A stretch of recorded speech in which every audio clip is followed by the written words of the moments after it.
Servus and fröhliche Weihnachten from me, Matthias Eichler, your host here at Single Track. It's my favorite time of the year. It is holiday movie review time.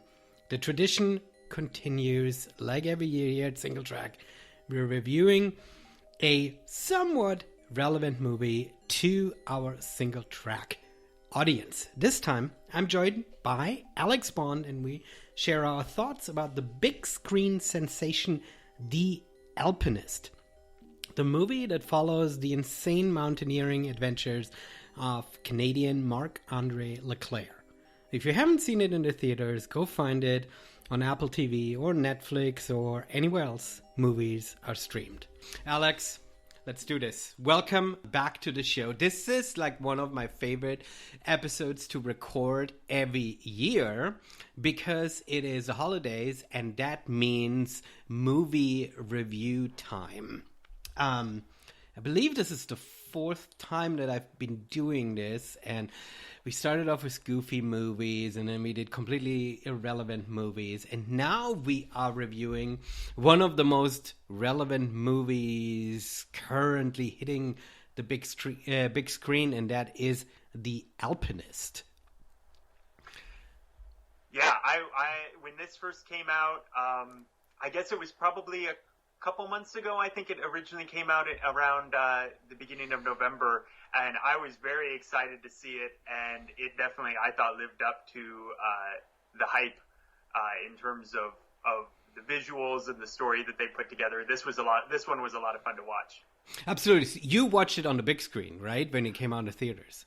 I did, yeah. I had like a weekday after, because, you know, I've been a little bit nervous about going back to a movie theater just with COVID and everything, and it's not really, you know, I was just sort of like, well, you'll wear a mask, but, you know, anyway, so I went on a weekday afternoon. I had the afternoon off work, and it was me and one other person in the movie theater, and so I was like, this is probably pretty safe, and having a whole half of the movie theater each to ourselves, and it was very impressive seeing some of those images of, you know, the wintry mountains up on the big screen in the theater. And it is, I mean, I've not been back in the theater since. I'm actually holding off on watching James Bond, which I'm dying to see. And now it's streaming, but only for rental. And so I'm actually holding off until I finally can buy it and watch it. I watch The Alpinist just in my living room. My daughter is actually super into these kind of movies. She's not some kind of crazy daredevil, dirtbagging climber. She enjoys the outdoors, but she enjoys a lot of other things too. But she loves documentaries and she loves free solo. And The Alpinist is sort of a free solo too. Is that fair? Yeah, I mean, I think obviously the similarities are really there. They're both about, you know, they're both climbing movies. They're about guys who, you know, climb without ropes. You know, they're about solo efforts. And, you know, I think to some degree the difference is, you know, free solo was really focused on this very specific thing of how do you climb El Cap without a rope, and, you know, sort of what is sort of the brain and the personality and the kind of person that it takes to be capable of doing that, because Alex Honnold is a very unusual person, and it takes a very unusual person to do extreme things like that. And I think The Alpinist, obviously it's an examination of Marc-André in the same way that Free Solo examines Honnold, but that it also does, I think, bring up some larger questions about climbing, you know, in ways that Free Solo didn't necessarily lean as much into, you know, and I think especially, you know, it's, you know, the ending of Alpinist, it sort of talks about, you know, hey, how much is this soloing thing a good idea and stuff. I think to a little bit broader degree than maybe Free Solo did, but they're obviously, you know, in that same vein. It's one of them's on rock on El Cap, and one of them is on, you know, the snow and the ice of the Canadian Rockies and Patagonia, but yeah, certainly in the same vein, that's fair to say. Yeah, I think I think the budgets are probably different a little bit, and while they're both centering around individuals and the mountain achievements, I think that Free Solo, because is trying to be a little bit more mass market, palatable, I think centers a little bit more around sort of that hero worship, and I'm not faulting Alex Honnold for that. I think if you introduce anything to the American public through movie making, you often enjoy centering it around a person's individual story. Wherein I think with The Alpinist, of course, it's the individual story of Marc-André Leclerc from Canada, and for all our listeners, we are spoiling every aspect of this movie in the next coming few minutes. So if you are interested in watching it first before you hear this podcast, then you should probably hit pause right now, quickly watch the movie. It's on Netflix right now. You can also buy it on all the streaming services and then come back to it, because I think there is an obvious story development here, and we can't really not talk about it without spoilers. So yes, there will be spoilers, but I think what this movie does is it tries perhaps a little bit more than Free Solo, and I haven't watched Free Solo in a while, so to sort of debate a little bit the bigger conversation, as you mentioned, around mountaineering, around alpinism, around the ethics and the sport itself, not so much about the individual and what drives that person. Yeah, and I think that is... I think that's also kind of a more complex topic. You know, some of these questions about ethics and style are a little bit more complex for a non-climber audience, maybe, than just sort of the question of, like, can Alex Honnold get up this giant cliff face without a rope and without falling off? You know, that's a very simple story. Is, you know, there's the cliff, can he get up it? And then when you're talking about you know, these sort of questions of ethics and style. Yeah, it's just a little bit more difficult. I know the folks who made the Dawn Wall movie about Tommy Caldwell and Kevin Jorgensen climbing the Dawn Wall, which was this very difficult route on El Cap. You know, they had to struggle a lot with how do we, you know, what makes it impressive was that they were climbing it without using aid climbing, and that how do we communicate that, you know, it's this question of ethics that they're improving on. And that being a lot more difficult than just, you know, look at that guy climb that cliff without a rope. So I think, but, you know, as, you know, people who are in the outdoor sports world, you know, I think us and folks listening to this podcast can probably maybe appreciate those questions of style and stuff like that a little bit more than maybe a general population of just your average moviegoer might. Yes, indeed. And perhaps it... So in that sense, The Alpinist, it doesn't really differ much from most of the other real rock center movies that we've seen about mountaineering. But it did get a big movie release, which is super cool to see, sort of in, you know, in a big umbrella, our sport, even though we perhaps don't take ice axes ourselves, but getting sort of a moment, if you will. Yeah, and I definitely think that, you know, this movie and its broad release was made possible by the success of Free Solo, that, you know, you're able to pitch it to a studio because it's like, hey, it's a Free Solo, but it's on ice instead. And, you know, that, and I think, and I hope that will be able to continue, that having had the mainstream success of movies like Free Solo and to some degree the Dawn Wall and The Alpinist, that there can continue to be more of these stories being told that are more than just, you know, on the Red Bull TV website, right, or Real Rock or something like that. It is somewhat of a bummer and bad luck unlucky for the Dawn Wall, because like, the Dawn Wall movie is excellent. Mm-hmm. I kind of like it more than the Free Solo one.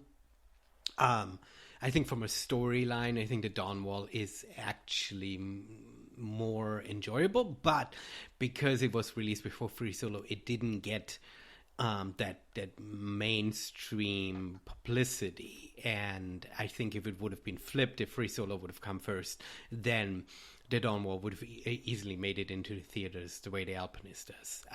So, but let's talk a little bit, give our listeners a little bit of a taste of what the movie is all about. We don't have to give a full synopsis, but let's pick out some highlights of what we see in the movie, what the basic storyline is, before we dive into sort of the meta conversation around the ethics of the sport and how it relates to trail running and keeping yourself safe and excited out in the mountains. Yeah, I mean, the movie it's about this fellow, Marc-André Leclerc, who is from Squamish, just across the border in British Columbia, which is this area that has amazing granite rocks for climbing, and it's a huge climbing center in Canada, and it's pretty quick to get to when the border's open. When the border is open, exactly. Sigh. Have you been up at Squamish? I have. I've done one trip to go rock climbing at Squamish, and it really is dramatic where the chief, which is this huge cliff face, it's not the size of El Cap, but it's close. I think it's about, El Cap is around 3,000 feet, I believe, and the chief, I think, is around 1.5 to 2,000. And it really does come just right out of town. There is just this gigantic granite wall, and it is, it's very impressive, perhaps not to the same degree as El Cap, but in the same kind of ballpark. And it's just absolutely amazing rock climbing there.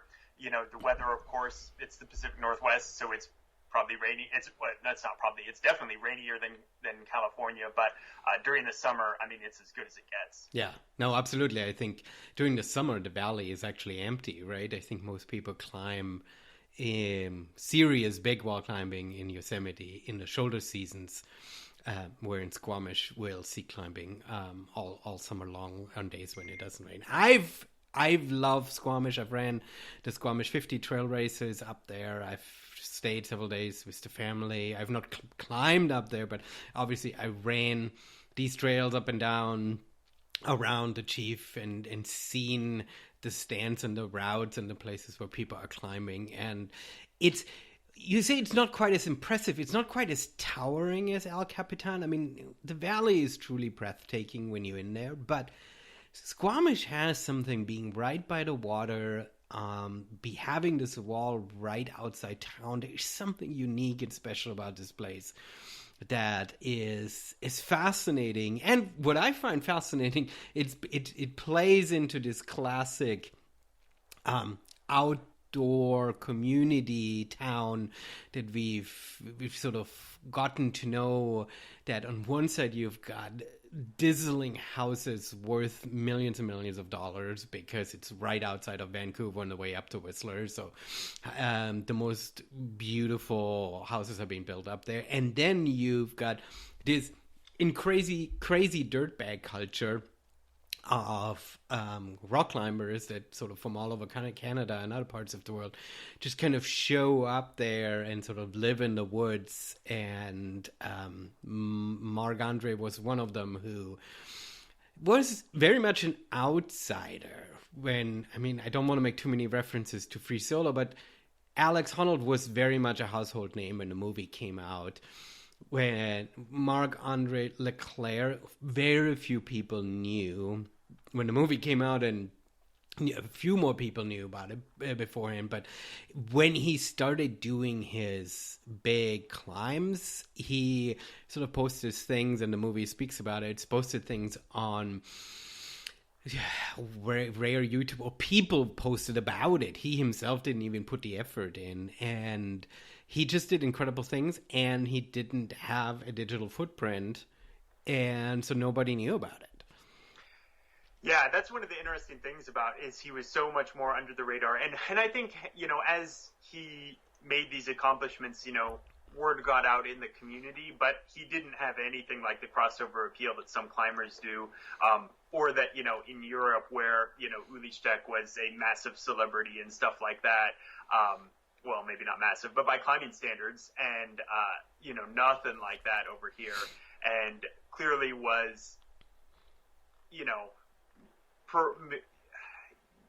you could maybe say old school about the sort of wanting to stay under the radar, but of course there were people who got, there were climbers back in the day in the old school who went out and got press too, but clearly, he was about doing stuff and much less so on sort of the media scene of things. And a lot of the movie is sort of from the perspective of the filmmakers talking about how difficult it was to make this movie with him, because he would just go off and do stuff, and he would just go off on a trip and they'd be like, and without cameras or without the film crew, and they'd be like, oh wow, like we kind of wanted to go along and film this, and he was like, nope, sorry, I'm just out doing my thing. And nowadays, to be a quote unquote professional climber, there's so much that you have to do in terms of the sponsorship and the social media and the kind of things that you have to do to get paid. That's kind of how the world works, and that he doesn't seem to have been interested in that at all. He was just about going out and doing the sport. Yeah, if you got two thoughts of this. Number one is, I thought the way the filmmakers interjected themselves into the film was excellent. It was necessary in order to tell the story, because one big aspect of the story was trying to chase him down and finding him. And so I think their side of, well, I mean, how do we get this story out of him? How do we follow him? Where do we find him? I think was an important aspect. And I think they've done it in the right way, where they interjected themselves. They were the voiceover in many pieces, but at the same time, they didn't make themselves too important. I think that piece I really appreciated. And then the other thing is a sidebar where we perhaps have to put a button in to answer the question later on in the show. But you were mentioning that Marc-André is considered old school, and I think some of the people being interviewed about him saying old school too. I mean, he's one of those classic stereotypical dirtbaggers, right? Not a cell phone, doesn't have a car, doesn't have a care in the world, sort of lives his own life, where you wonder if somebody like him can even function in normal society, and the sport of climbing sort of really suits his personality well. I wonder if there's a trail runner that matches that. Do we know any trail runners who are dirtbaggers, who are truly... I mean, perhaps we don't, because they don't have the sponsorships and they don't get the media coverage, right? So perhaps they exist, but we just don't know them. But it's interesting that our sport is a little bit more media sponsorship driven in the way the stories are told. But perhaps we can answer that later on in the show. Yeah, and I think one of the other, continuing the comparisons to Honnold and Free Solo, one of the other big differences that I think is a huge part of why this movie is so powerful and so exciting to watch is that, Honnold is a rock climber. He climbs El Capitan. It's just a big granite face. Whereas in the Alpinist, there are some rock climbing scenes, but by and large, Marc-André is climbing ice and mixed, and so it's in winter, it's on ice, it's on snowy peaks, and he's using crampons and his ice tools to climb that. And I think that there's a couple reasons why that's cool. I mean, first of all, I think just the scenery of the snow is so much more beautiful, I think, and you just see these as impressive as a big granite face like the Chief or El Cap are. There's nothing quite like the true mountains with the ice and the snow and the jagged ridges and stuff like that. And then so the scenery is incredible, and the movement is so interesting. The things you have to do with these ice tools, where you'll sort of place the pick of the ice tool into a crack and then wedge it, twist it to wedge it in there and pull up. It's so much more it seems so much more complex than just grabbing a hold and pulling down on it, And it's also challenging and complex because you've got to deal with so much more concerns. You know, how cold is the ice? Is the ice going to come off or is it going to stay on? I'm climbing on snow. Is there going to be an avalanche or not?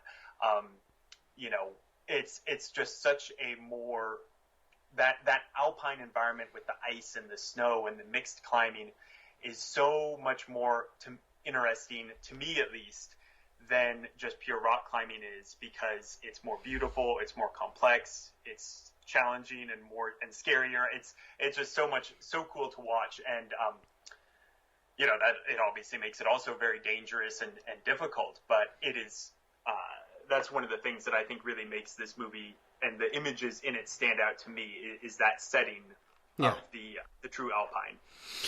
Yeah, I think there's something very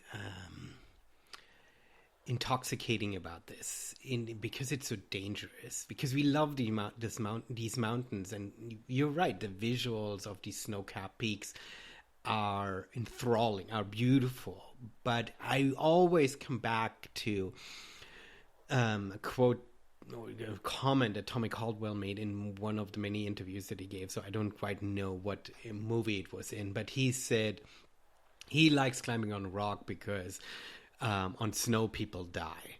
And I think there is some truth to that, just by statistics, that rock climbing is reasonably safe. But once you go in the high alpine, and when you're dealing with avalanches and ice falls and other weather-related scenarios that are harder to forecast, the fatality rate is just a lot higher. And that's probably part of the reason why climbing in Yosemite is so popular, because it's so safe, it's so doable, comparable to most climbing most other mountains, if you will, right? And I mean, I think that there's some so what I'm saying is, I think that's why looking at these beautiful pictures, it is sort of bittersweet, right? Because we see these mountains and they look so beautiful, but as soon as you're in that terrain, death is waiting for you, right? I mean, that's where Oli Steck died. And I'm curious what Killian is going to be doing next. He's made a couple of forays in the Himalayas, but now that he's married and has 2 kids, I don't know if they actually got married. Well, he has 2 kids now. And he just dropped his sponsorship with Solomon. Is he going to become a mountaineer and gonna go and up the risk level, or is he gonna do something completely different? Just because people who live on that edge, they play a very, very dangerous game. Absolutely, yeah, and that's that.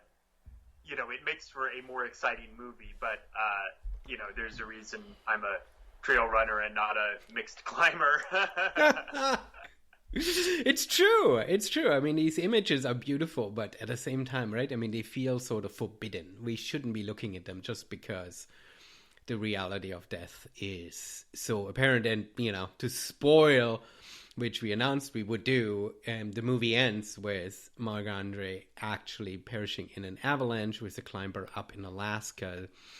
Coincidentally, and that's sort of an interesting aspect of the movie, and I think it's important that we see the entire movie him doing the most craziest free solos. I mean, he goes down to Patagonia and he climbs in the Canadian Rockies, north faces and faces that have never been free soloed before.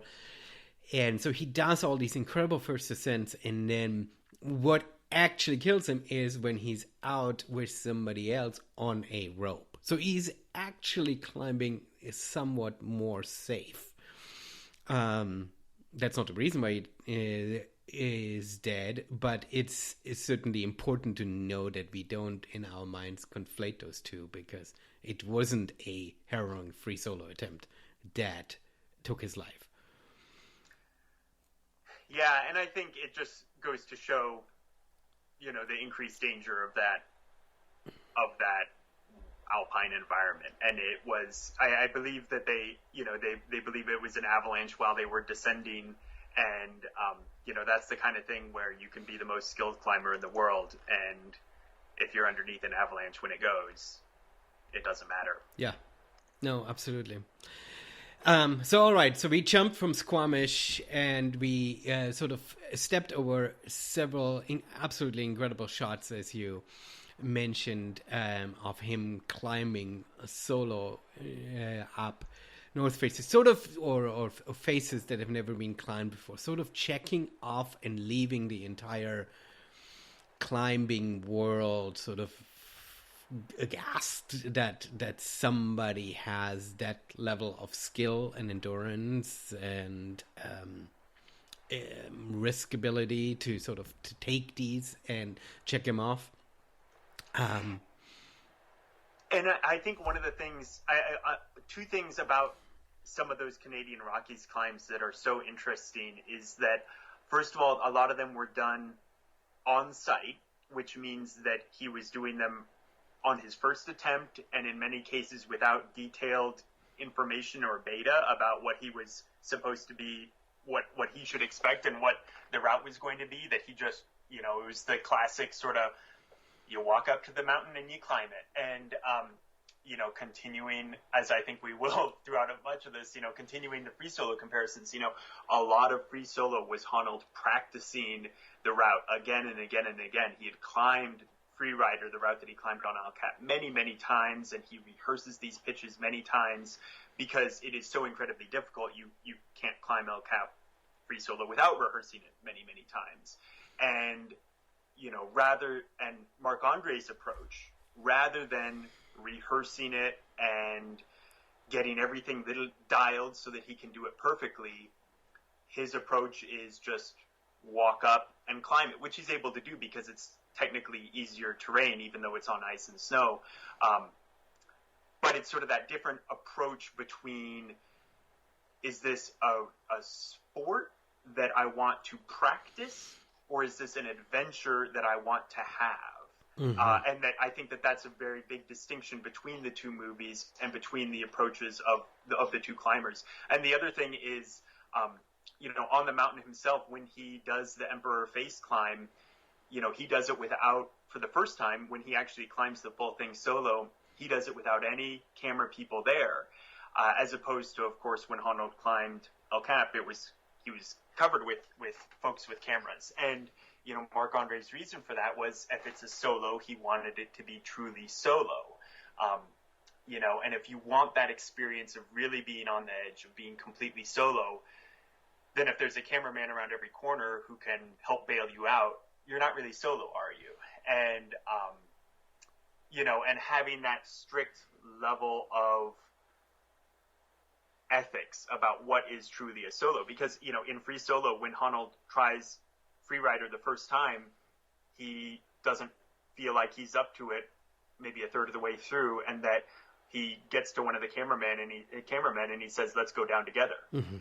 And he's able to do that because he wasn't truly, he was climbing solo, but he wasn't solo on the mountain. Mm-hmm. Marc-André is solo on the mountain and does not have that option, and that's that, again, that sort of, is this a sport that I want to practice, or is this an adventure I want to have? That shows up both in how they approach it with, rehearsing the route, but also with, are they truly solo or not? And then Marc-André and the camera people came back later and soloed some of the mountain, so that you could have this incredible footage for the movie. But that, the true attempt itself, he really wanted to be strict about, that a solo style should be truly solo. And he also, he had a blog that he made a post on about it, and he talked about how glad he was that it was, not only was he solo, not only was it, very challenging, but that, the conditions were not tracked out by other people. Mm-hmm. Everybody who's been through deep snow and has been post-holing through the snow, how much easier it is when somebody has been there before you and has made steps that you can just walk on. You don't have to post-hole, you just put your feet in the post holes that they made. And that's a huge factor when you're climbing a big snow mountain, for as much as we talk about the difficulty of some of these routes, you know, the Cassine Ridge on Denali is famous. It's got thousands of feet of just like walking up snow, you know, and so, you know, Colin Haley, when he did his speed record on the Cassine, he talked about stuff like, you know, having the conditions about, are there steps already kicked in or not? Or, you know, can I just walk up somebody else's steps, or do I have to kick my own? And that Marc-André wanted to do it in the conditions where he had to kick his own steps, where he had to, you know, somebody else hadn't been through and made pick holes in the ice for ice tools. Because if somebody's climbed ice before you, if enough people have done it, sometimes you don't have to actually really swing the tool that hard. You can just, if they've already made little holes in the ice, you can just put your tool into their holes, and it's a lot less physically demanding. And so, you know, he wanted to have to swing his own tools. He wanted to kick his own steps. He wanted that experience because that's what he was looking for. And I think, and that was possible because it was a less technically demanding ascent than the free rider on El Capitan, but it's just another example of that different approach between sort of sport and adventure, and the spectrum that those are on. It is interesting because that's sort of a variation of this discussion is raging in the mountaineering scene for decades. How much gear, how much preparation is truly pure climbing. And in trail running, yeah, we have FKT attempts where you are self-supported or supported or unsupported. We've sort of created some definition around this too. But I don't know. Perhaps my bias is that I'm such a bad person being alone in the outdoors. Like, I don't enjoy my time being alone. I enjoy the flexibility of not having to plan things. I don't know. I don't enjoy. I see the benefit of being able to just say, okay, conditions are right, let's go. And to sort of just pick yourself up and do something. But I don't enjoy my time out in the mountains, especially in terrain that I'm unfamiliar with, if I'm completely by myself. And so my bias is always like, I don't enjoy these conversations around purity. Like, I respect the difference between somebody practicing a route 50 times and then climbing it through, where somebody doing it red point or whatever. I get the difference, but I feel like I don't know if it's worth arguing over. Yeah, I mean, I think it's very important to say that there's not one style that is inherently superior to another. You know, obviously, Marc-André climbed in this very, very strict style, and that's great. And Alex Honnold also free soloed, but he rehearsed it and stuff like that, and that's great too. And when Tommy Caldwell and Kevin Jorgensen climbed the Dawn Wall, they used a rope, and you know, that was great too. And these are, you know, all incredible performances in different styles, and I don't think one is, you know, folks might individually have their preference about what they think is cooler, but I think everybody agrees that they're all very impressive, and despite sort of the difference in style. But I think what's important is to at least think about those questions, and that what style makes sense for me and what I'm attempting to do. And maybe if I'm just, you know, there's not one way that is inherently the right way to do things, but we should at least think about the choices that we're making when we are talking about style. And I think, yeah. Oh, sorry. Go ahead. No. I wanted to sort of challenge this and say, I think one of the problems with the style conversation is, how can you lift the style conversation from the safety conversation? Like, I can easily stylistically say that you should climb Mount Everest and any other high altitude mountain pure without oxygen. I feel like that's a style conversation that I would subscribe to. But is the oxygen meant to help and aid you? And clearly, we are seeing a trend where a lot more people are being carried up there because of all the technology that makes it possible now. and how much or how much is the oxygen actually keeping you alive. And I think it's super, super hard. Reading weather reports has made, and better weather reports, has made climbing infinitely safer. I remember growing up, the Eiger North Face was one of the deadliest walls to climb, partially because of its exposure and difficulty, but mainly because of its rapid weather changes. And if you were taking too long in the wall, it was very hard to forecast and get a good weather window, and the weather changed, icefall happened, and you died on the wall. Nowadays, we have modern weather reports, and so we can forecast good weather windows safer, and we can climb the wall easier. And so in that sense, there, a good preparation is really all about safety. Like, I don't know if somebody gets extra bonus points if they survived the Eiger North Face and during torrential weather changes. That just means they didn't prepare properly, right? So I think there are two aspects to it, and I don't know if we can separate them.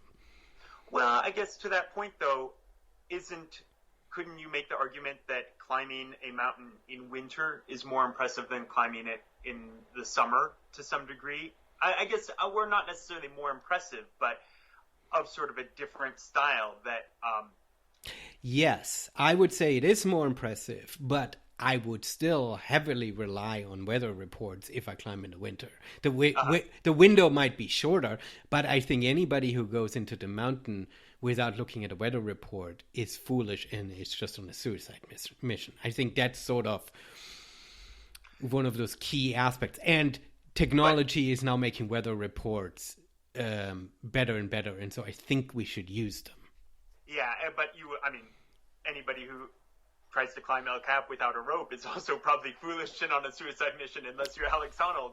No, that's exactly the challenge that I'm trying to sort of set. It's like, which part of our preparation is about safety and necessary, and which part is about too much preparation? I don't have an answer. I don't know where I fall, right? When it comes to oxygen, I would draw a hard line and say you should climb without oxygen. If you can't handle it, you shouldn't be on the mountain. I guess some of it comes down to, I think, what experience you want to have. Because sometimes people do want, they want it to be hard. You want it to be difficult. You want it to be challenging. If it's not going to be difficult and challenging, why do it? Why not stay on the couch, And if you're trying to do that, and maybe some of that challenge is from going out in the conditions that aren't perfect. And, I don't think somebody should just do it blindly and not check the forecast or something like that. But I think there is a case to be made for, in the same way that I might want it to be difficult because I'm climbing in a certain way, or I'm, I might want it to be difficult because I want that adventure. I want to feel like the climbers did 100 years ago. I want to have that experience for myself, and that makes it harder on me, and maybe it makes it more dangerous, but if that's the experience that someone wants, then I think that that's legitimate. And again, it doesn't necessarily make it more or less impressive, but I just think we should be asking ourselves, what experience do I want? Because there is absolutely a case to be made that, I want to have the experience that the first ascensionist had. I want to go out there with no information, and I want to find my own way up, and maybe I'll get lost, and it'll be on me to figure it out because, that's what it was like for Fred Beckey 100 years ago, and I want to have that same experience. And somebody who, I don't, obviously there's a way to do that is stupid and dangerous, but I think that that's a legitimate goal to have. And if somebody wants to do that, and I just think somebody should ask themselves that question about, what experience do I truly want? Because if I want that wild first ascensionist style experience, I should conduct myself in a certain way.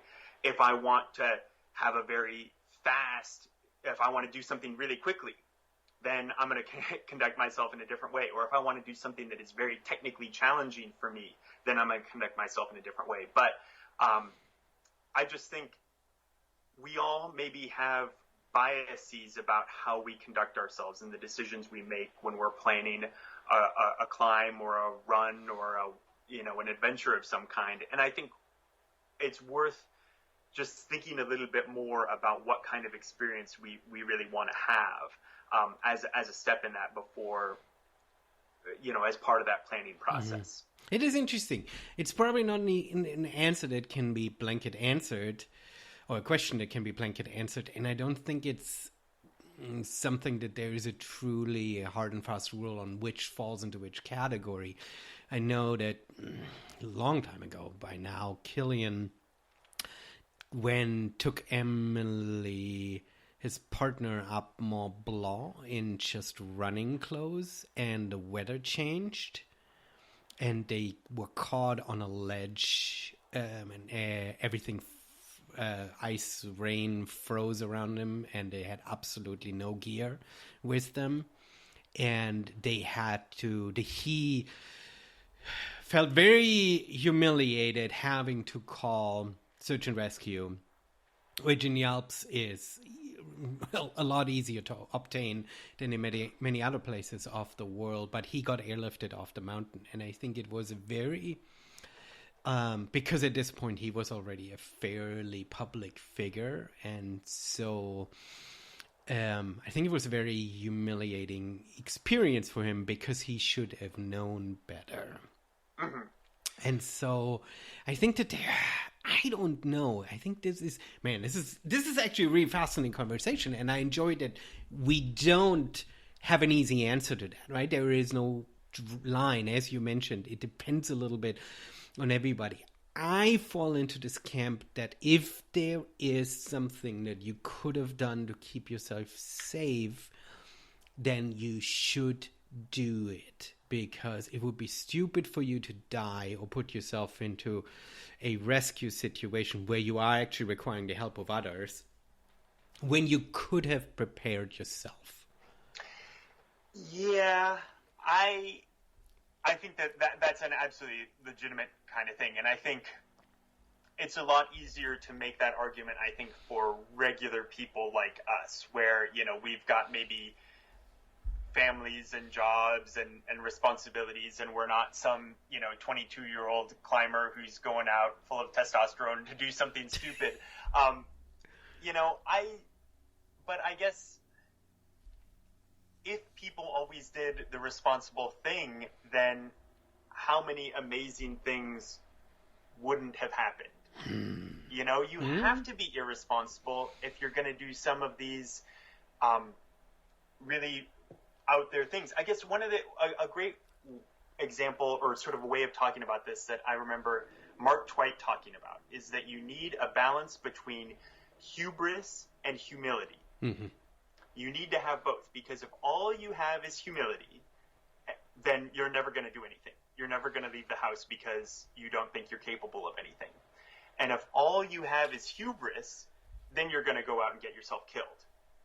Because you're going to go out and get on something that's dangerous, and you're going to do something stupid. And that, how do you balance those? And sometimes you maybe need a little bit more humility, and sometimes you need a little bit more hubris. But how do you balance those two things that makes it possible for us to stay alive, but also makes it possible for us to do really awesome things like solo the Emperor face of Mount Robson, like Marc-André did. Mm-hmm. And, different people will have a different Marc-André had probably a lot more hubris than humility, perhaps, and, the two of us maybe have a bit more humility than hubris, but I think you have to have at least a little bit of both. But I think that being explicit about that balance is, I think, was an interesting way to put it. I guess this is actually the perfect way of putting it. I think that is exactly what it comes down. There needs to be a balance of humility and hubris, and that balance always is balanced because it is a tension. And I think that's the answer, the philosophical answer to that conundrum, to that question. No, for sure. That's it. And I think when bringing it back to, when thinking about this in the context of trail running, one of the examples I think of is, folks bringing a GPX track of the route that they plan to do on their phone, which, I think nowadays you can find a GPX track of almost anything on the internet if you Google around for it and search. People post everything on Strava, and there's websites like Peakbagger, and you can find all the fastest known time website. You can find GPX tracks of almost anything. And, the Gaia app is easy to have on your phone, and it works for everybody. And, if you want to bring a Garmin Explorer, like, one of the other separate GPX units, I mean, the technology is so much advanced over the past couple of years that, from a safety perspective, like you sort of talked about, if we are doing what should be safe, you're a fool if you don't bring a GPX track, because if you really get in trouble and you really get lost, it would be really nice to know where you're supposed to go. And if you're really trying to push your own limits, if you're doing something super difficult that is, if you're running your very first unsupported ultramarathon out in out in nature by yourself, it's probably a good, you're pushing your limits in another way. It's probably makes sense for you to, bring that GPX track and have that safety net, because you're pushing your limits and you need it. But there's also somebody might want to be in that scenario sometimes also where they take that safety net away from themselves and force themselves to just navigate based on what they see. And I think that could be really fun and interesting. And I don't want to say that, again, one way is better than the other. I certainly bring a GPX track pretty much every time I go for a big run. But I also want to challenge myself to sort of think about, like, well, should I? Are there times where maybe I would have a different and maybe better experience if I didn't? And in cases where it's right. And I guess I think about an example like, I was thinking about this actually after I did the Washington Eleanor Traverse, because that is just doing those two mountains. It's not super long. I think it takes a couple hours, and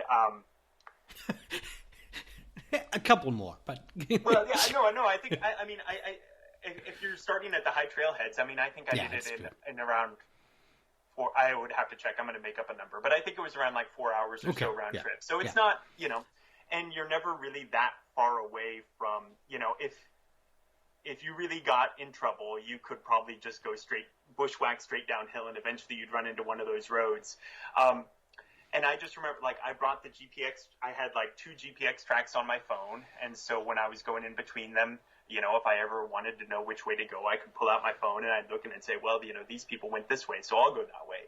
And I was just sort of thinking afterwards, like, that was a route that I could have done it without them. Mm-hmm. And I would have for sure been a little bit slower, and there would have been probably some parts that I probably would have taken some wrong turns at some points and wasted some time, or gotten a bit more nervous about, is this the right way to go? But what was the experience that I was really looking for? And if I had been there just making it up based on what I saw, maybe I would have had a little bit more adventurous of an experience. Maybe it would have been different. And I don't know. I was just sort of struggling with that and thinking about that after. I was like, you know what? If I were to do that again, I think I would for sure just not bring a GPX track and just. And I guess I would be doing it for the second time, so I'd be able to maybe remember it a little bit. But just sort of that kind of thing. It was like, boy, that would have been interesting, and it would have been in the ballpark of something that I could do like that. That's just sort of the question that I struggle with a little bit. It is interesting when you said taking a safety net away, right? There's a part of me where I want to immediately start screaming and saying, you're stupid to take a safety net away. A safety net should not hinder you. It should be there to really just be that net in case you do fall. So purposely taking one away. But I do agree with you that if we are properly adjusting our expectation, then I think it is possible to go lighter. And I probably do that sometimes too. I do enjoy putting myself into situations where I say, I just don't want to think of every single piece of safety that I should be taking out. I want to be more light and free. And I think everybody has this conversation in their own head what that means. Right? So I do understand your basic, the basic premise. And don't you take away a little bit of safety net almost every time you go trail running too? Why are you wearing shorts and not pants? Yeah, no, that is exactly it. Do you really have all 10 of your 10 essentials? And well, you can argue about whether the 10 essentials are actually essential or not, but in that little running pack, where you've got your one little windbreaker, and you've taken away some of your safety net right there. And and so I guess my thing is we're already making these decisions. We're making these decisions about, I'm a trail runner, so I'm going to wear shorts and not pants. I'm a trail runner, so I'm going to bring my little ultimate direction pack with a jacket and without a big puffy parka, because that's what we trail runners do. And I'm going to put a GPX track on my phone because that's what I do every time I go out and do this sort of thing. We're making these decisions not necessarily because we've thought them through and because that's the decision we want to make for the experience we want to have. We're making those decisions because it's what we do every time. It's our own bias. It's I'm a trail runner, so this is what I'm doing. This is just what I do every single time I go out for a big run. This is what I do. And my thing would be to just take an extra step of thinking about, well, why am I dressing this way? Why am I bringing this and not that? Why am I choosing to drive to the trailhead instead of ride my bike to the trailhead? Probably, a lot of times driving to the trailhead makes a lot of sense. But what if you want to have that self-propelled experience? Take a minute to think about that. And then maybe you decide, yeah, okay, I actually do want to drive because the trailhead is 100 miles away. Okay, great, makes sense, go for it. But ask yourself that question.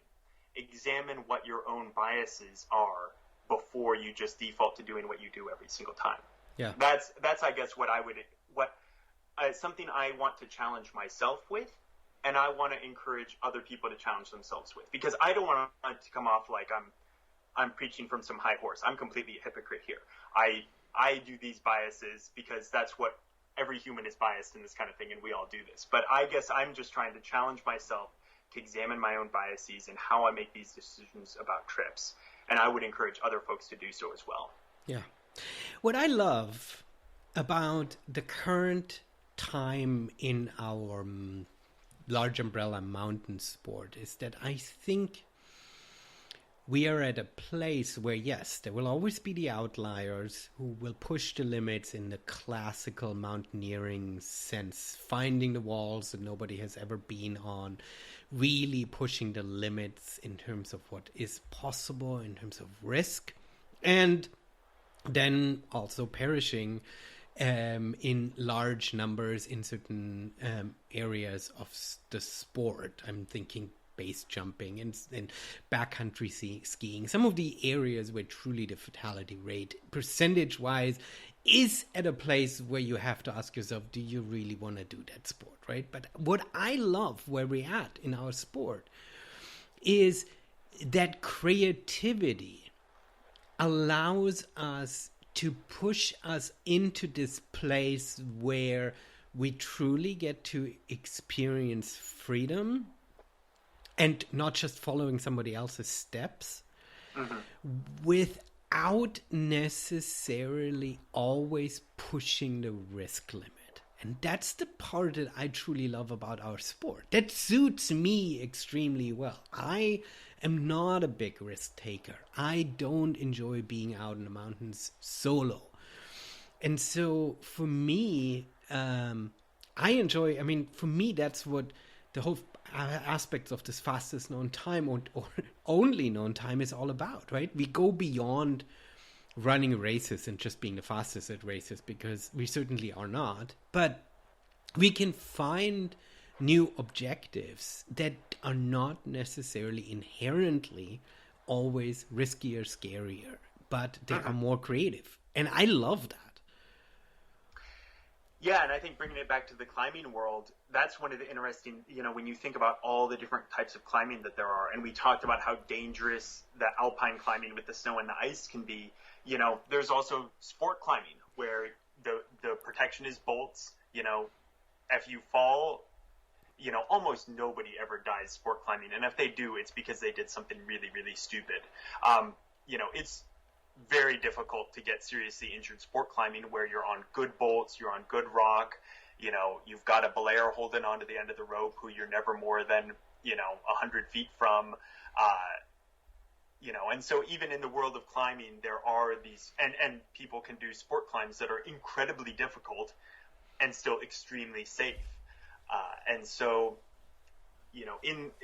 this is true in the world of climbing as well, but it's just different. It's not that to say necessarily that one way is better than another way. It's just they're just different. It is. What is interesting to me is that mountaineering has found all these various classifications, both in rating systems and in sort of style and based on terrain. Do you think something like that would be helpful for trail running? I mean, we consider anything not on the road trail, and anything longer than a marathon an ultra. But that is sort of the extent of the classification. We don't go any further than that. Do you think it would be helpful for our sport if we would rate certain stretches, certain routes in a certain way and giving it a certain scale? And I don't know what that would look like, but it certainly helps in the mountaineering world. I mean, that is one of the big differences between mountaineering and trail running, is that in climbing and mountaineering, there are these terms to use for these questions of style and ethics. They have words like, did you do the climb on site, which means you did it your first time without any previous information, or did you do it a flash, where you did it your first time but you had information, or did you do it red point, which means you rehearsed it a bunch of times until you eventually got it. They have these words to describe those different styles of climbing. They talk, you talk about, did you climb it free, or did you, where you used only your hands and feet to pull on the rock, or did you climb it with aid, and, where you placed a piece of protection and you hauled on that. They have this whole vocabulary to talk about the different styles of climbing. In running, we don't. There is sort of the questions about supported versus unsupported, but we don't have anything as nearly close to as sophisticated a vocabulary to talk about style of running. Because, and I think the reason for that is because running is so time focused. Running comes from races where, nobody care, if you go and you ran the Seattle Marathon last month, nobody would be like super impressed that, oh, I skipped all the water stations at the marathon. It would be like, well, you're running a marathon on the road. Like, why wouldn't you take water from the table? All the water stations. It's a good analogy. If you were to run a race and skip the aid stations, people would think you're a fool, right? And you wouldn't go strutting around about, well, I actually ran that marathon in better style. No, you're like, all anybody cares about is your time. That's because that's where running and racing come from, is that very time focused, And as we have this world of trail running that is blending running with mountaineering, I wonder if we're going to see more and more adoption of some of that vocabulary of style to running, because when you're doing that adventure run or something like that, maybe you do care more about what style you ran it in rather than just how long did it take you. Yeah. So I wonder if, I think using words like supported versus unsupported are a start on that. And I'm interested to see how does that continue and what ends up happening there with that. Because I think that's certainly one of the big differences. But now they're starting to blend, and how will that go? Yeah, and we certainly are number focused. Like people say they climbed Mount Everest. I don't know how many vertical feet. I don't know. I mean, they put it on Strava perhaps, but right, and they don't talk they know that Mount Everest is an 8,000 meter peak, but they don't really talk about it. It's higher altitude mountaineering, but we definitely have the distance, we have the vertical gain, and we have the elevation in which we do, and then the whole supported, unsupported kind of classification. And then I suppose we have the big thing: do you do it during a race, or do you do it not on a race? I think those are the sort of classifications but we have, but we don't really have anything more specific. I know that Killian at some point, I'm referencing Killian a lot. I suppose we have a conversation about blending trail running and mountaineering, where he's sort of the poster child for it. But I think at some point he was trying to classify races into a rating system the way climbers have different routes and give it different scales of difficulty. And I think that's another very interesting approach. That would be interesting for trail running if we could sort of find a rating system. And I don't know how difficult that would be, but because our objectives are so different, like, do you start from a trail or do you end? We have different loops and stuff. It's not as clear defined of a route, but it would be interesting what it would do to our sport. Yeah, I wasn't aware of that sort of idea, and heretofore, and I think you had a good point actually about the metrics. We focus on things like the distance and the elevation, and I think when we think about the difficulty of a route, people usually the conversation begins and ends with how long is it and how much elevation gain is there, and less so about what are the technical challenges along the way, because, most running is on a trail or on a road, and there aren't really technical challenges. And that now, as we're getting this blending of running and mountaineering, and there is maybe more scrambling or something like that, then it gets more complex than just your time or just your miles or just your elevation. Like we don't really have it, and yet we somehow do, right? Because I would wager that in the same way, sort of the climbing rating scales are not really they are transferable, or perhaps they're translatable from one country to another, from one rating system to another. I think every climber knows that in order to understand what it means to climb a 10B in Yosemite, you first have to have climbed it in order to understand what it truly means. You can't really say, okay, a 10B is 7 minus in the French scale. I have no idea. I'm making this up now. But I mean, if you've only climbed in France and you've never climbed in Yosemite, then you don't really understand what the 10B is. And I would wager that if you've never trail run in the Pacific Northwest, then you don't know if a 20-mile run with 10,000 feet of vertical gain on a route is off trail or not off trail, or how difficult it is. But if you live in the Pacific Northwest, I would wager that if you give me any route and you give me the distance and the mileage, I can tell you how difficult it is based on the fact that I run in the Pacific Northwest. I know the trails. I know what kind of trails are out there. And I don't know, perhaps that's too simplified, but I do think that there's some truth to that.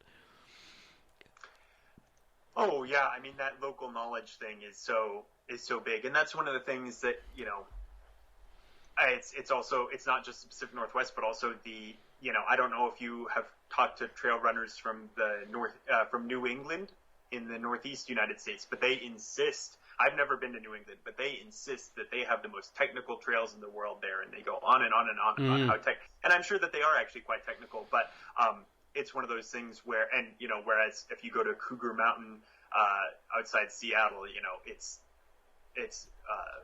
smooth, lovely dirt that, sure, it has some roots on it, but like you can actually go quite fast on that. And, so yeah, we do, but other than just like, oh, well, it's a technical trail, what does that actually mean? Different people will use different that word has completely different meanings to different people. Whereas somebody might think that, oh, it's got some rocks on it, it's got some roots. Whereas somebody else might think technical trail means you're having to use your hands. And so it's kind of an unsophisticated vocabulary as opposed to like, in climbing, you've got a 10A is easier than a 10B. We know that for sure. Even if you don't know exactly what a 10B is, you know that it's harder than 10A, whereas we just have this word technical. It's true, and technical isn't completely regional, right? Yeah. People consider rim to rim to rim fairly technical, especially on these trails where the mules go down. But actually, and the vertical change that you do on that route is impressive, but actually the trail is pretty straightforward because it's a national park trail. So it's actually really well maintained considering other areas. So yeah, you're right. And then I tried to race in Europe, and I was dumbfounded how steep these trails in Switzerland are. When even if you get into town and you think, okay, now I'm on a paved road, so this should mean I have half a mile where I can actually stretch out my legs and sort of like get to the aid station reasonably in shape. And yeah, no, the steepness of these trails that are in town are so outrageous. So yeah, we just call it technical, and we need to somehow figure out a further classification.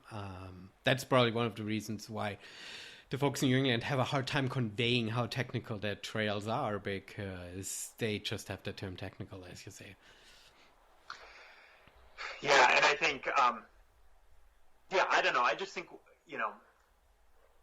these questions of as adventure running, and I guess I use the word adventure running to sort of mean outside of races in particular, but it's also true within races as well. But as sort of trail running, I think blends more with mountaineering, we need to continue to sort of have these questions of style and ethics and these questions of vocabulary. And I think, I don't think that there's any firm answers about, nobody will ever have an answer about what technical means. It's impossible to, define it. And, just like there's no clear defined answer about what style should you run in or what style should you climb in. There's no, perfect way to do things. But I think having these discussions and asking these questions is an important step as the sport moves in this direction. And not everybody some people are probably happy to just, if somebody just wants to do their regular races and they aren't interested at all in, blending it with mountaineering, like, fantastic for them. That's great too. Like, there's no right answer about how to do this. But for those of us who are sort of interested in this world of it, I think we have a lot of consideration to do about how we should do things and even getting to better understand what are the options. Yeah. Because when you think about, what are the different choices that I want to make in my run, you've got choices about what gear to use, what do you want to have support from a crew or not? You've got choices about, do I want to ride my bike to the trailhead or not? But, what questions are there that I'm not even asking? Mm-hmm. And what do we, what are the unknown unknowns to, use the old phrase. And I think and that's one of the things I think why it's so important that there are people who are creative enough and bold enough to push these limits and find these questions that nobody else even thought to ask. And I guess, and that can be in the climbing world. It's folks like Alex Honnold and Marc-André. In the running world, I think of folks like Justin Simone in Boulder, he's somebody who hasn't had a car for like 16 years or something like that. And he does all sorts of running and mountaineering all across Colorado, just riding his bike places and that finding creative ways to, both use that bike. How can he incorporate it into routes in interesting and creative ways? he's doing things that I think other people didn't necessarily even think of as options, and so, that's the kind of person who I'm really glad is in trail running, because they are finding these things that nobody else even thought to ask themselves, and experimenting with that. And then the rest of us can kind of learn, like, oh, wow, like, I didn't even think of that as something to consider. Maybe it's not right for me. Maybe I should still, I'm a different person. I'm in a different place. I should still drive to the trailhead, but at least I don't need to try to do what he needs to do, but I should at least think about it and ask that question. And so I'm really glad that there are people who are being creative in that space and pushing these boundaries. And that goes across whether you are a climber or a runner or, a skier or a whatever activity. It's really important that we have those kind of folks in the community, and that we're all paying attention to them and thinking about how can we incorporate the lessons or the questions that they bring up into our own activities. Yeah.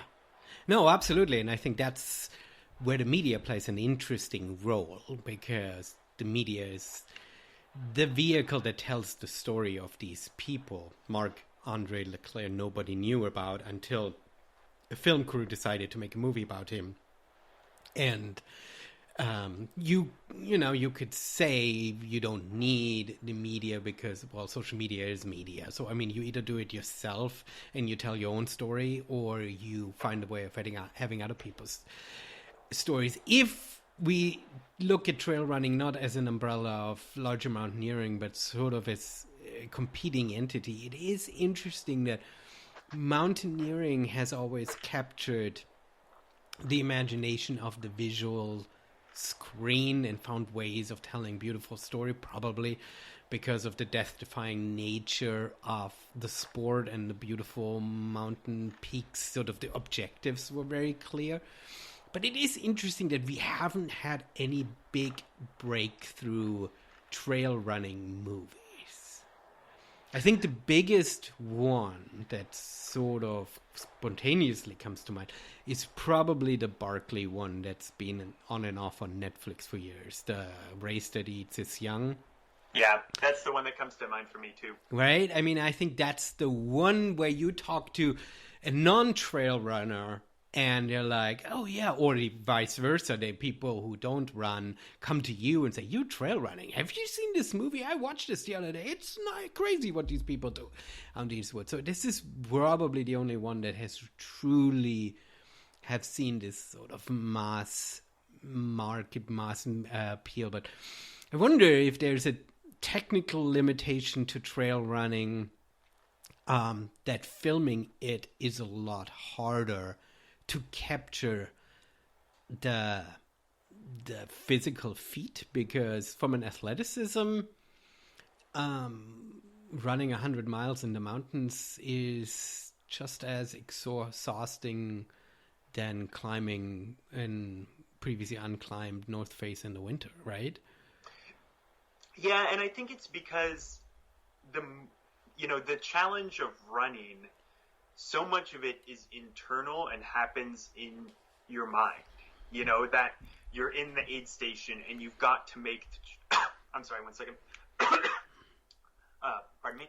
You're in the aid station and you've got to make the choice about whether you stay in the chair or whether you get out of the chair and you keep running. And that's something that happens entirely inside the runner's mind. And so when you film that, it's just somebody sitting in a chair frowning while they think very hard, about how motivated they truly are. And you can add context around it by having them talk or, having a voiceover about, wow, I was really tired right then. But, it's just visually not the same as, some climber with their, ice tools in, an inch of ice, and they're, pulling up as you look down and there's 1,000 feet of air underneath their heels.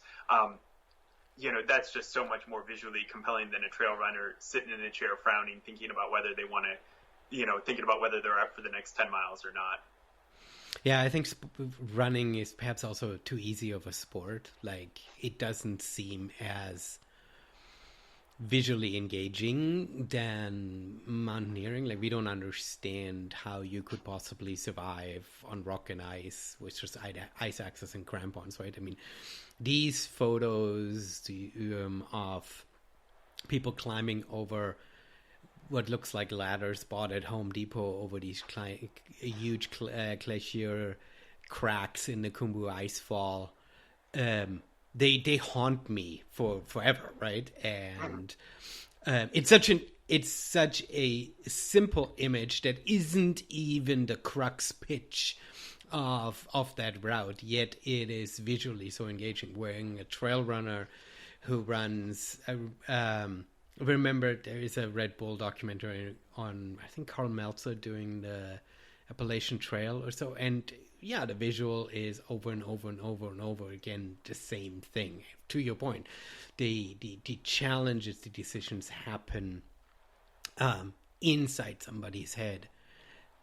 But I think there is something there. I think there is an ability to crack that. We've been able to tell all kinds of stories, and I think we will at some point see a trail run film that isn't a mountaineering, that is still a trail run, but that will sort of break through into the broader mindset. Don't you think? I mean, it must be possible to tell that story. It must be possible because, folks can tell, because there are great stories in running, and, a creative filmmaker can find a way. I mean, I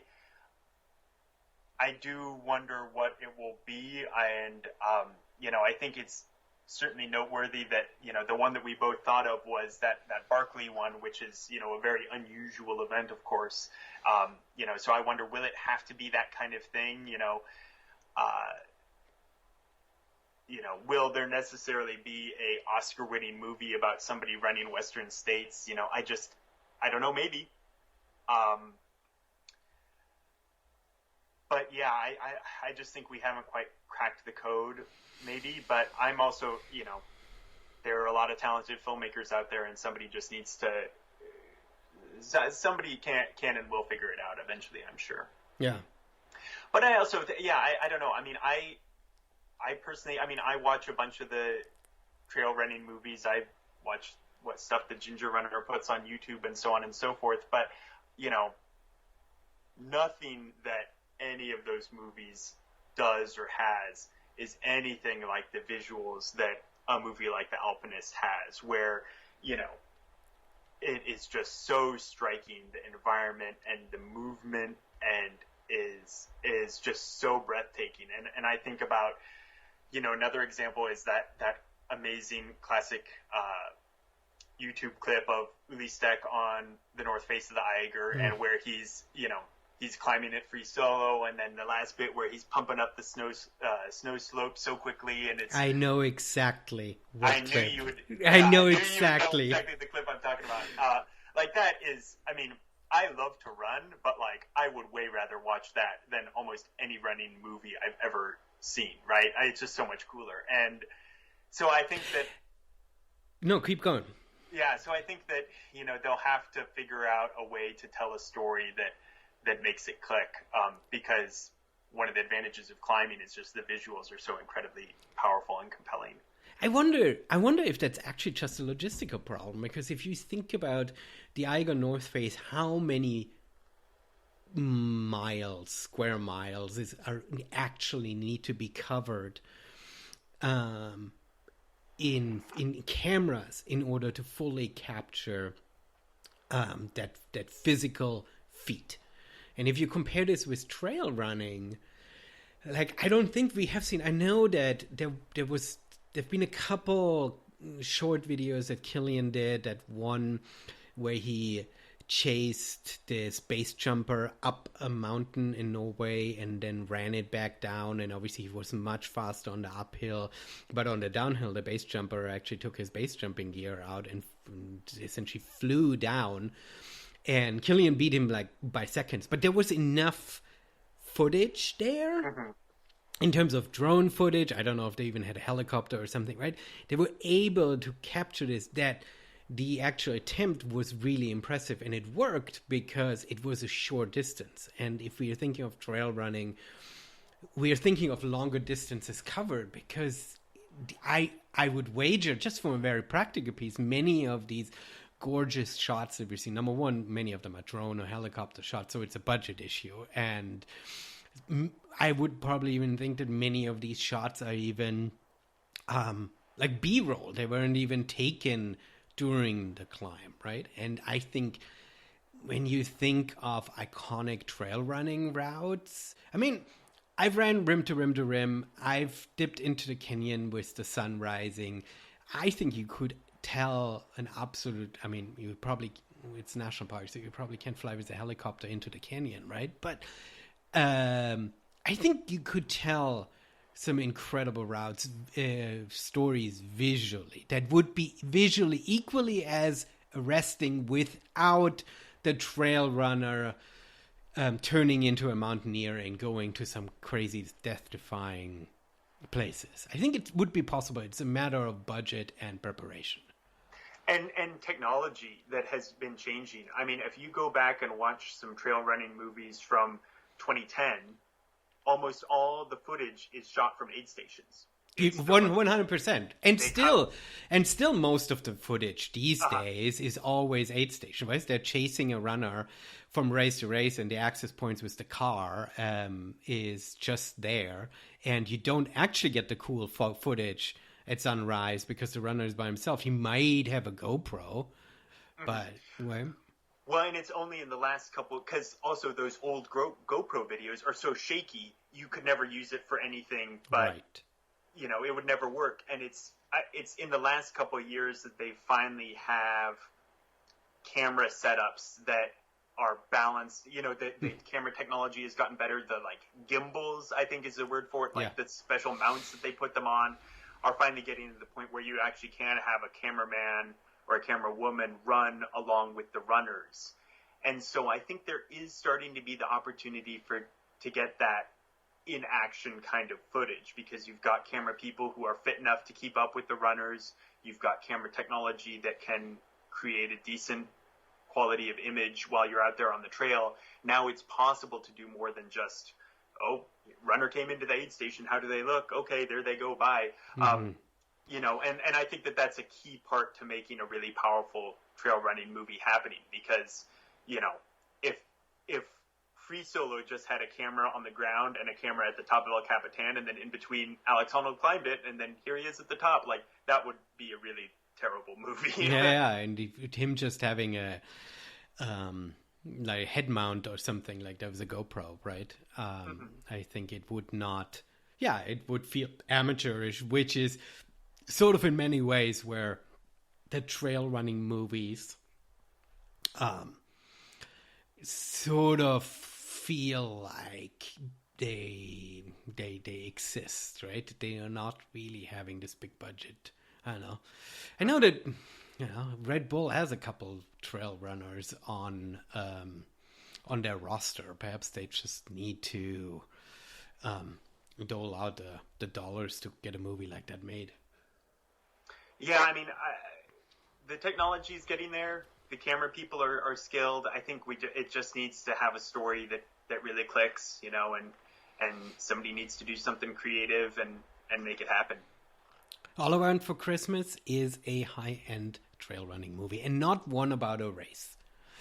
I mean, I'm pretty sure, given the popularity of UTMB and the historicality of Western states, we will see lots of stories around these high profile races for the foreseeable futures. They won't go away. There will be continued people making movies about this, but I would love to. I mean, the Nolan 14s, full high-end movie about that would be incredible. I mean, the scenes that you could capture with good cameras that can capture runners at night, I mean, it would be incredible, right? Yeah, I think that would be a great place to, you know, or something. I mean, yeah, your example of rim to rim to rim is certainly, it's got this it's got scenery as compelling as perhaps anything in the Canadian Rockies if you film it right, and so, the ingredients are there.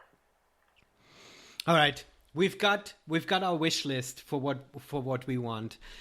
Any other thoughts about the movie? I think we've covered it all. I think we pulled it in from telling the story to bringing it to our sport of trail running.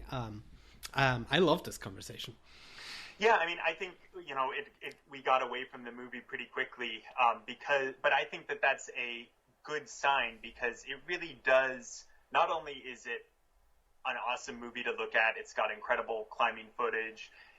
Marc-André is an interesting person, and he's got other interesting people in his life who they interview. So there's a lot about it that is just good as a movie, but I think it's also interesting to try to take those lessons from his life and his climbing style and think about the questions that it can bring up in trail running. And so, that was where the conversation ended up going. But I think that's part of what makes the movie valuable in a way, is that it prompts that conversation and that self-reflection that I think we all should indulge in from time to time. And then maybe after we have that thinking, and we ask ourselves those questions and we decide, oh yeah, I've been doing it right all along, I'm going to keep doing what I'm doing. And that's fine. But we should certainly have that conversation and ask those questions. I love it.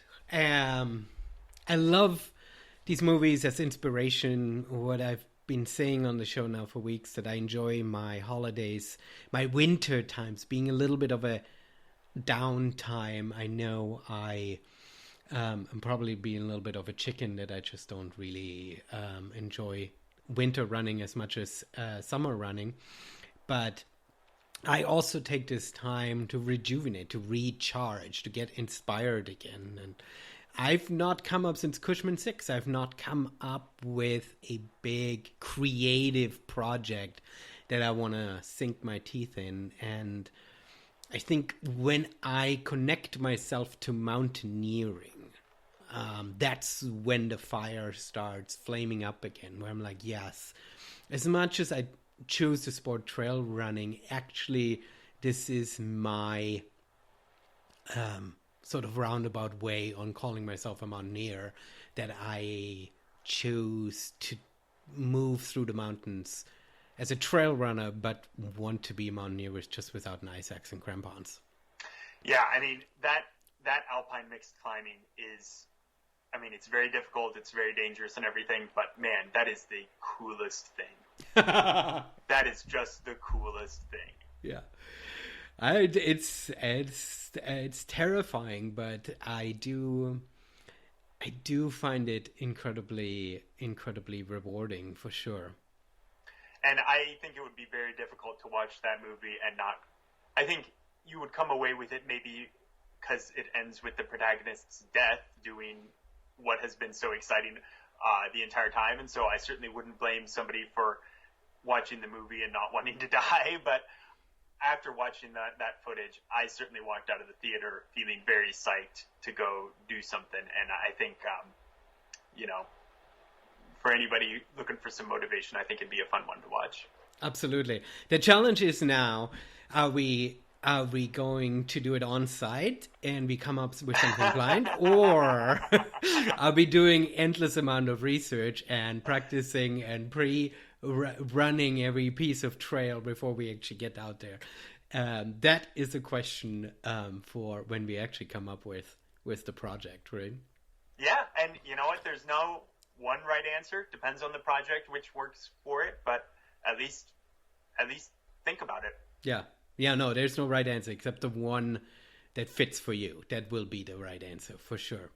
Alex, thank you so much for bringing this movie to me. It was your idea. I had seen and heard about it, but I hadn't really thought of connecting it to trail running in this way and to sort of our conversation. I hope and I wish you a incredible, relaxing, and peaceful and enjoyable and celebratory holiday season and few weeks. The Germans always say Guten Rutsch ins neue Jahr, which means slide well into the new year.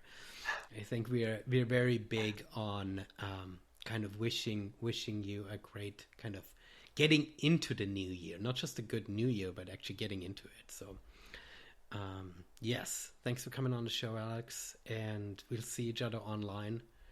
I've been seeing you crushing a lot of nighttime miles, which I'm very impressed by.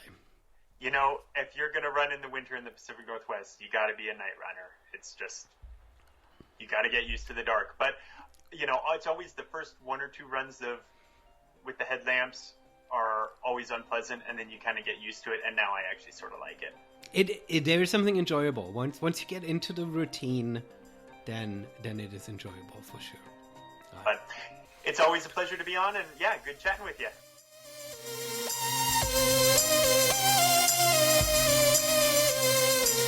All right, folks. Again, links to the movie, The Alpinist, and to Alex's headlamp adventures are in the show notes at singletrack.fm. From everyone here at the Singletrack World Headquarters, we wish you all happy holidays and a great start into the new year 2022.